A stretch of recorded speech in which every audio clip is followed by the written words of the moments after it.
कहानी नीरू की है। पंजाब की नीरू की शादी दिल्ली के राहुल से होती है। दिल्ली कितना बड़ा शहर है ना, लेकिन आप लोगों का घर तो बहुत छोटा है।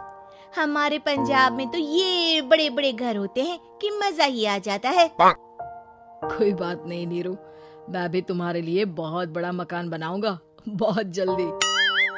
नीरू के पिता जहाँ पंजाब के जाने माने व्यापारी थे, वहीं उसका पति राहुल दिल्ली में एक सिंपल नौकरी करता था। माँ, यहाँ तो घी मक्खन इतना महंगा है कि क्या बताऊं। मैं तो तरस ही जाती हूँ घी खाने के लिए। नीरू की माँ को ये सुनकर बहुत दुख होता है।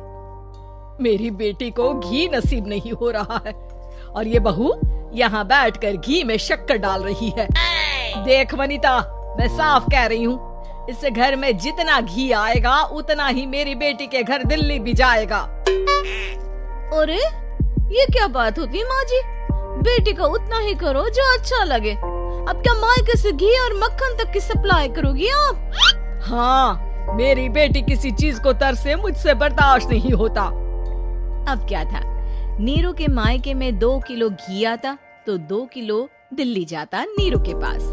एक दिन, माँ बड़ी गर्मी पड़ती है दिल्ली में। इस घर में तो एक ही एसी है और वो भी ड्राइंग रूम में। सारा परिवार एक ही कमरे में सोता है।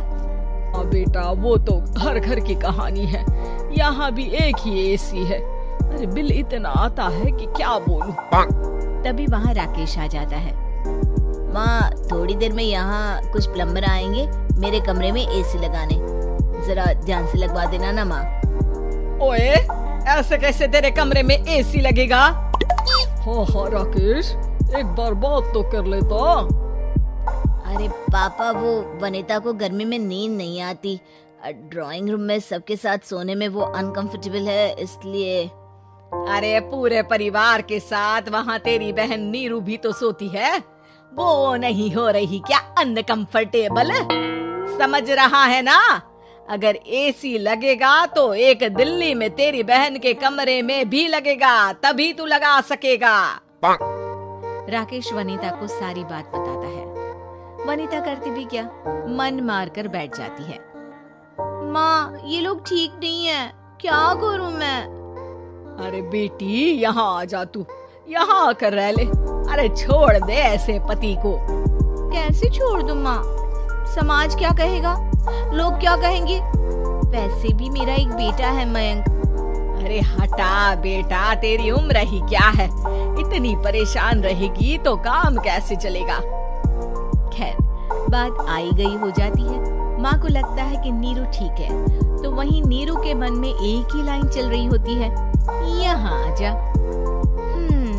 माँ ने तो बोल ही दिया है कि यहाँ आजा। बस मयंक थोड़ा सा बड़ा हो जाए, इन गरीबों को छोड़कर मैं वापस माँ के पास ही चली जाऊंगी।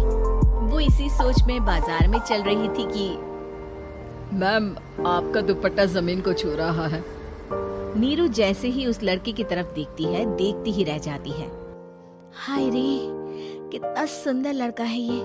अब क्या हुआ? मैंने कहा आपका दुपट्टा। तो खुद ही उठाकर दे दो ना। लड़का समझ जाता है कि नीरू उस पर फिदा हो चुकी है। वो उससे उसका नंबर लेकर चला जाता है। अब क्या था, नीरू और रोहित में लगातार बातें होने लगती है।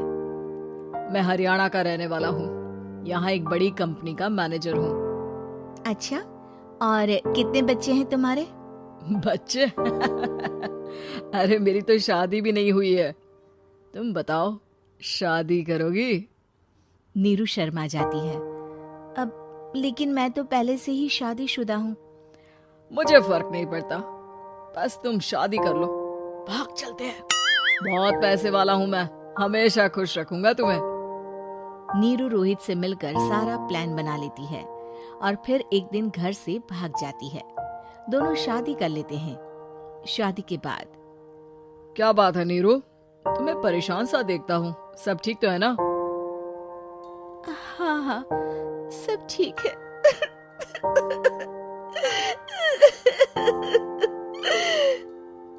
ये कहते कहते ही वो रोने लगती है। अरे क्या हो गया, रो क्यों रही हो?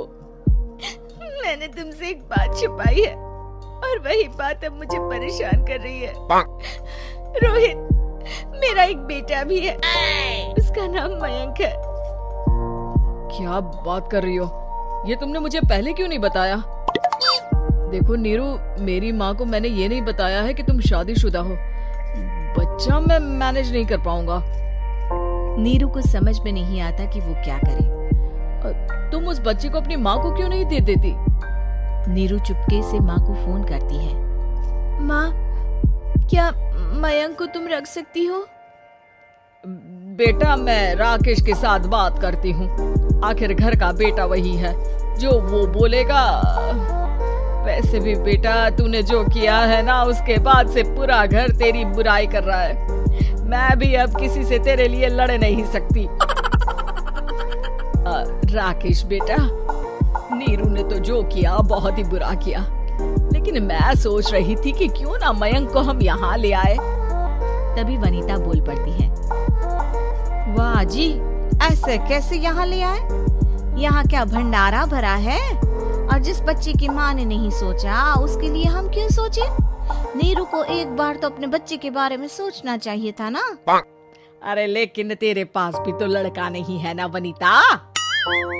माँ, वनीता ठीक बोल रही है। कल को वो बड़ा होकर इसी घर का हिस्सा मांगेगा तो हम क्या करेंगे? माँ कहती भी तो क्या, वो चुप रह जाती है। वहीं नीरू का पहला पति कहता है। माँ, अगर आज भी वो वापस आ जाए तो मैं उसे माफ कर दूंगा। बेटा, गरीबी चीज ही ऐसी है, क्या करेगा? तू तो अब मयंक का सोच। वो बेचारा तो बिना माँ का हो गया। मयंक के खातिर तू दूसरी शादी कर ले बेटा। लोगों के लाख समझाने के बाद नीरू के पहले पति की शादी रिद्धि से हो जाती है, जिसके पहले पति से 2 बच्चे होते हैं। देखो जी, मैंने शादी सिर्फ बच्चे के खातिर की है।